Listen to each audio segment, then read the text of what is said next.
What's happening, Exiles? Welcome to my 0.3 Archmage Stormweaver build guide. Now, if you're anything like me, you have probably been pretty annoyed with chilled ground this league. So, I decided to make a build specifically around dream fragments just to avoid chilled ground. That mod is everywhere this league.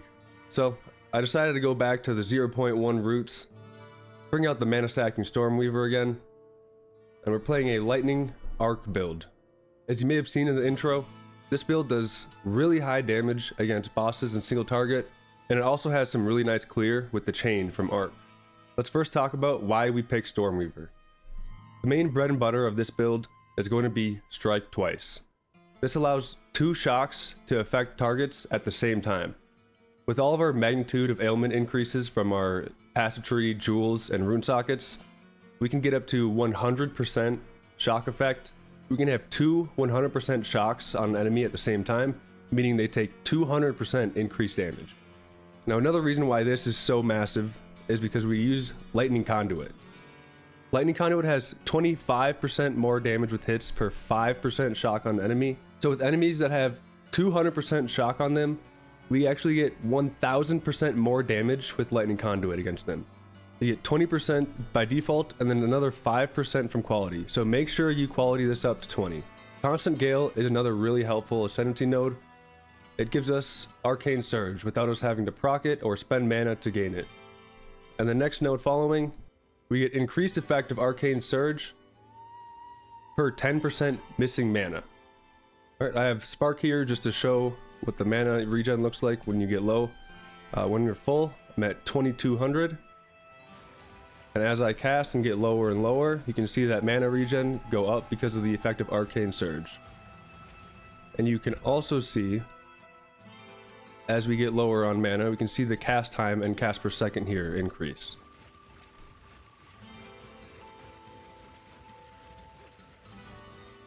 On top of the increased effect of Arcane Surge, we also get 20% of damage is taken from mana before life. This is going to be one of our main defensive layers, because we have a pretty fat mana pool, at least in terms of PoE 2. PoE 1 you can get all the way up to like 10,000. So mana stacking is a little bit weak, but I have felt pretty tanky throughout this whole endeavor. Let's talk about our damage taken from mana for a second. There are a decent amount of places you can get this. There are a few points on the tree, as well as a new desecrated modifier that you can get on your chest piece. Like so. You can roll up to 20%, and then you can also socket 10% damage taken from mana runes into your sockets. On top of that, I also have Mental Perseverance allocated on my amulet, and that is actually right over here. Now let's talk about what the correct number is to have for damage taken from mana before life. What you want to do is add together your life and your mana pool. This is a total of about 6,000 for me. And my life is about 24% of that pool. So, subtract that from 100, and that's how much damage taken from mana before life you want. I have a little bit over, feels nice. I think having 80% with this setup here helps me feeling pretty tanky. And for our last 2 Ascendancy points, we're just coming over here into Storm's Recollection. This just gives us more remnant drops to pick up, keeping our infusions high for Arc. It's not like, I didn't notice the biggest effect. It actually helps a decent amount for stacking up your remnants before a boss, but it's not really like a completely necessary thing. So I wouldn't be hard pressed if you didn't get your 7th and 8th Ascendancy points until later on. Alright, now let's take a look at the passive skill tree.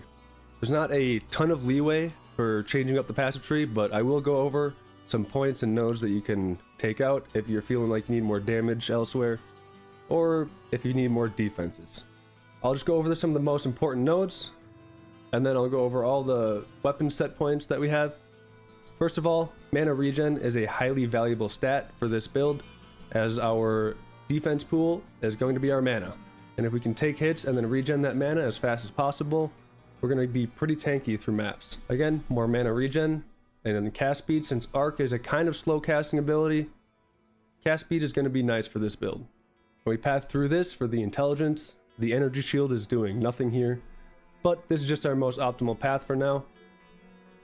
We come around here, make sure you grab the efficient casting node for more mana regen, as well as mana cost efficiency. Then we come over here, we're shocking everything, so this 30% increased elemental damage is active pretty much all the time. Some of the most important nodes here that you're going to want to grab are going to be this cluster of mana nodes here. Eldritch Battery, which converts all of our energy shield into mana. We have Arcane Intensity, which gives us damage per mana. Then all these mana regen and increased max mana skills here.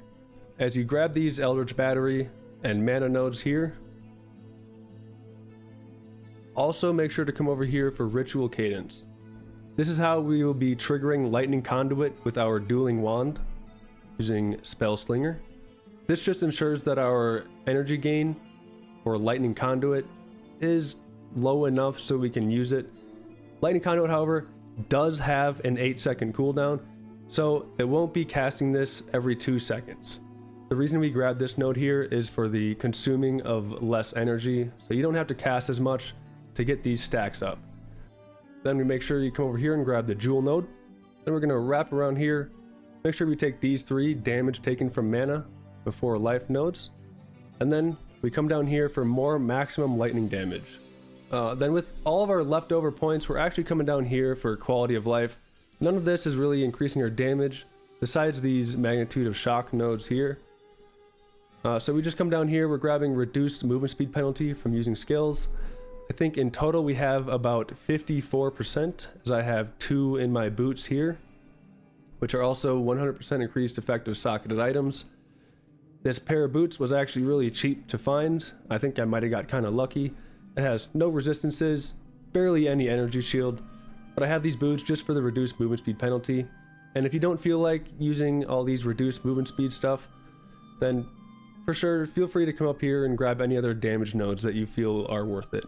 Like you could put 3 points up into here, you can decide to take some spell damage up here. It's really up to you if you don't care for reduced movement speed penalty. We want to make sure that all of these shock effect nodes we take are going to be on weapon set 1. You can see these 4 nodes here, and we have these 4 nodes also down here. And for weapon set 1, we also make sure to grab these 2 intelligence nodes along with all of these lightning damage nodes. We have magnitude of shock here, and then increased lightning damage per 10 int. We do have 286 int. On top of the magnitude of shock nodes, we also have a little bit of this projectile speed and projectile damage along with movement speed here with Kite Runner. And when we run high delirious maps, our chance of shock is a little bit low. So we take 1 point into the shock chance here, and then our 1 leftover weapon set 1 point we put over here into the other shock chance. Once I level up 1 more time, I will be making this a normal point and then making this the weapon set point. Another important piece of the puzzle is going to be this jewel here, a From Nothing, which allows you to allocate nodes within range of Mind over Matter. Over here, we are taking another node of increased magnitude of shock, and then another increase to our effective arcane surge. And you can see I have a weapon set 2 passive point here. It's just kind of a leftover point I wasn't really sure what else to do with. If you guys have any ideas for this last weapon set 2 point, just let me know. Let's just go over the other weapon set 2 passives as well. So for weapon set 2, all we're using is a chiming staff for Sigil of Power. So we just want cast speed, increased skill effect duration, and area of effect. So we grab all these int nodes here just to make sure our mana pool is pretty similar to our weapon set 1. And then we grab these skill effect duration nodes, more skill effect duration at the top, some cast speed here, these chaos nodes for skill effect duration, more cast speed right over here. And I think that rounds out our weapon set 2 points. So before we close out the tree, let's take a look at the jewels we're using. The 2 most important stats that you want on these jewels are going to be increased magnitude of ailments you inflict and increased mana regeneration rate. Now, I don't have increased mana regen on all of these. I've got them on 2, but that feels nice enough for me. So I just decided to go with increased chance of shock and other damage mods elsewhere. But I can't stress this enough. Increase magnitude of ailments. Try your hardest to get 15% on all 4 of these jewels. I will say, if you do have a 2-socket pair of gloves with the modifier that gives 100% increased effect of those, then you can probably drop a few of the magnitude of ailment effect from these jewels. Alright, now let's go over our skills. This is mostly a one button build using Arc, but the more tankier enemies get, the more buttons we gotta throw in there. In dense packs like Abyss areas, I like to use Snap to generate a lot of infusions, and then they just stack up and stack up. And then on tanky rares, you can just cast your Spellslinger that has Lightning Conduit into it after you've shocked them, and they usually just pop. So, let's start with our Spellslinger. We have Lightning Conduit, of course. We went over this earlier. Right now we have RAKIATA'S Flow in it. I got really lucky to get this to drop. If you do not have RAKIATA'S Flow yet, don't worry. You can just replace it with Controlled Destruction. And then we also have Considered Casting and Elemental Focus. And then, like I said, we have a weapon set 2 with Chiming Staff or Sigil of Power. Main thing you're going to want on the staff is going to be level of all spell skills and cast speed. Nothing else really matters here. Getting some mana on it is going to be nice again, so your mana pool stays pretty similar throughout your 2 weapon sets. As you can see, I only have a difference of 5 here. Inside of Sigil of Power, we want Magnified Area 2, Prolonged Duration 2, Cooldown Recovery 2, and Rapid Casting 2. So, inside of Arc, we have Sion's Temper, which gives us chances as we cast to cast projectiles in a circle instead. You can see these stacks come up here. You have a guaranteed wild shard cast once you get up to 5 stacks. So this helps a ton with clearing packs and maps. So we have Considered Casting, more damage. Controlled Destruction, more damage. We're not doing any crits. Rapid Casting for our faster cast speed. And then Zenith 2, this is a really solid support gem. As you can see, the damage goes down when you do go below 90, but once you get the recoup from it stacked up enough, then you're always going to be pretty much at 90 or above. You can also see this active here in the mana regen. We have up to 1600. This support is giving us almost 400 mana regen. And again, that's offense and defense for us. Now for other skills, Arc and Spellslinger are going to be our main uses here, but we do pop Orb of Storms and Snap every so often. Helps us give us our lightning infusions, making Arc chain more and do more damage. So within Orb of Storms, we have Overabundance, Considered Casting, Harmonic Remnants to possibly grant an extra one, Controlled Destruction, and Zenith. And for Snap, we have Cooldown Recovery, Controlled Destruction, Rapid Casting, another Harmonic Remnants, and Magnified Area 1.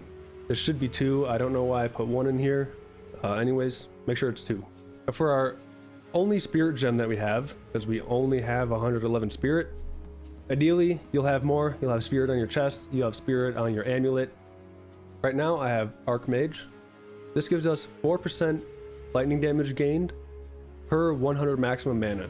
With my current pool of mana, this is giving me 184% damage gained as extra lightning damage. And for Archmage, we have Lightning Mastery and Clarity. There is actually a support that I would rather use on Archmage, but it is a little bit expensive. So let's come over here. I think it's Uthred's or Uhtred's Omen. +3 to level of supported skills if only one other support is modifying them. As you can see here in Archmage, we would replace Lightning Mastery with that and keep Clarity. So it would actually be a level 22 Archmage. For our last skill that we make use of, it's going to be Mana Tempest. We mainly just cast this after we have 2 shocks on the enemy and right before we use our Lightning Conduit. And in here we have Uhtred's Exodus, since there are no other support gems that we want to put in here, and giving us just a flat +3, giving us more damage. Now to round things out, I used to run Elemental Weakness, but now that I have RAKIATA'S Flow, that would just be making me weaker. If you don't have RAKIATA'S Flow, make sure you slot in Elemental Weakness, Focus Curse, Curse Ground, Heightened Curse, and Rapid Casting. And if you're running the Elemental Weakness setup, make sure you grab all of these Curse Duration and Curse Magnitude nodes.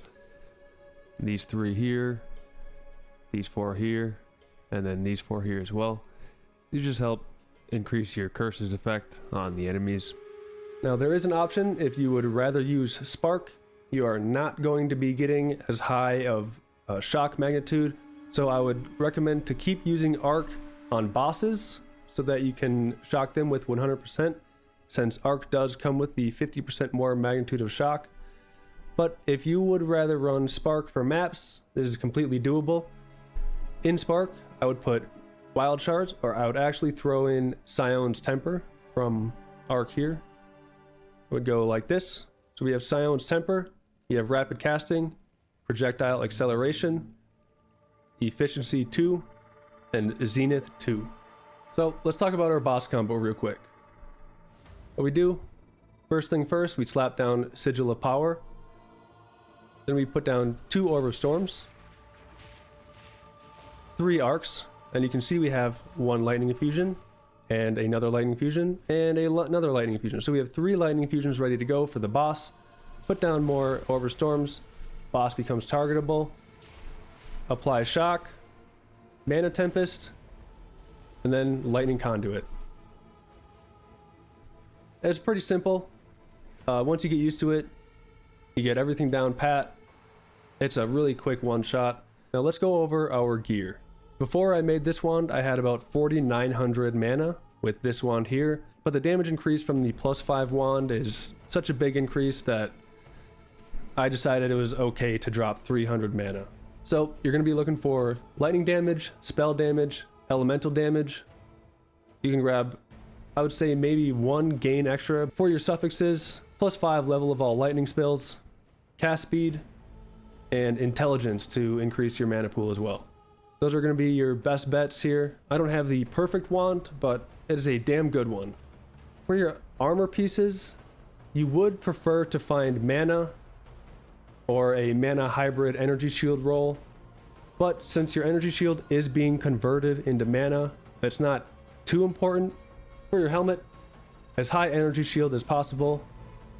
If you can, get mana, and then all your resistances. Now the chest is going to be the main piece, which we get a lot of our damage taken from mana before life.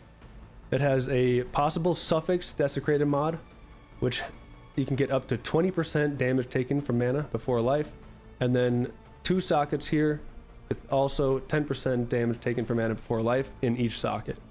So to min-max this, you could get a 20% damage roll from desecration, and then a 3 or even 4 socket chest piece with more damage taken from mana before life. And then if you do that, you can also take away some of the points in the tree, like here. Because like I said, you only need really about 75 to 80% to feel tanky enough. The rest, just focus on as much energy shield and resistances as you can. The gloves and the belts here are going to be really important for your shock effect. As you can see here, we have a Darkness Enthroned that acts as a pair of gloves, and then we have Magnitude of non-damaging elements socketed here as well as here. So this gives us 120% increased magnitude of shock just from these 2 slots alone. That is a huge help in reaching that 100% shock effect. As for your jewelry, for your amulet, the most important stats here are going to be +3 level of all spell skills, and then your 2 maximum mana rolls, your increased mana and max mana, and then anything left over, I would suggest try getting spirit or spell damage. If you get more spirit than I have, I would definitely consider putting on Siphon Elements. That way you won't have to cast Snap or Orb of Storms in order to gain lightning infusions. And then if you get more spirit beyond that, I would say Arctic Armor or Mana Remnants, both pretty solid options. Mana Remnants will obviously be like a sort of recovery and defensive layer, as well as Arctic Armor providing a damaging defense layer. And then for my boots here, I also have 2 socket boots with also 100% increased effect of those sockets. We're just taking reduced movement speed penalty. You can also take Feral Rune of the Chase for movement speed, but those are damn expensive. With the reduced movement speed penalty from these boots, as well as the nodes we have on our tree, we have about 54%. So it's definitely helpful. We're not being slowed by a ton, but we are being slowed a little bit. We're definitely not going to get as fast as a Deadeye, of course. I mean, we think we all know that. But having these reduced movement speed penalty effect definitely helps getting through maps. breaches and everything like that faster. And now for Dream Fragments, this was the unique that I essentially built this build around. I just wanted to be immune to chill, because man, fuck chilled ground. Fuck chilled ground. So we have 14% increased max mana from the corruption. It usually can go only up to 12 with mana modifiers. So if you can find one, they're not too expensive. Like I spent maybe a div on this one. But yeah, you can find them pretty cheap. They're pretty common. And then for your ring, most important stats here again are going to be maximum mana, percent increase maximum mana, and then the percentage lightning damage, along with your resistances. Your focus, you're going to want to find a focus that has maximum energy shield, maximum mana, percent increased lightning damage or spell damage, +3 to level of all spell skills, increased cast speed, and then you do want to find at least one role among your ring or your focus to have increased mana regeneration rate. And I think that about rounds it out. We have a chiming staff with max mana, level of all spell skills, and cast speed. But this has been a really solid build to run. I have enjoyed it actually more than my tactician build, and partially because that is just seizure inducing flashing screen everywhere. This is a lot easier on the eyes, and you can run every single chilled ground map to your heart's content. Chilled ground does not do anything. I love that part of it. If you don't care for getting affected by chilled ground, you can definitely remove dream fragments and run some other ring like this. I think that rounds out the build. If you guys have any questions or things I need to clarify, just leave that in the comments below and I will be sure to reply. I stream on Twitch, so feel free to check me out over there at twitch.tv/dappergoldie. Links will also be in the description below. Thank you guys so much for watching, and peace out.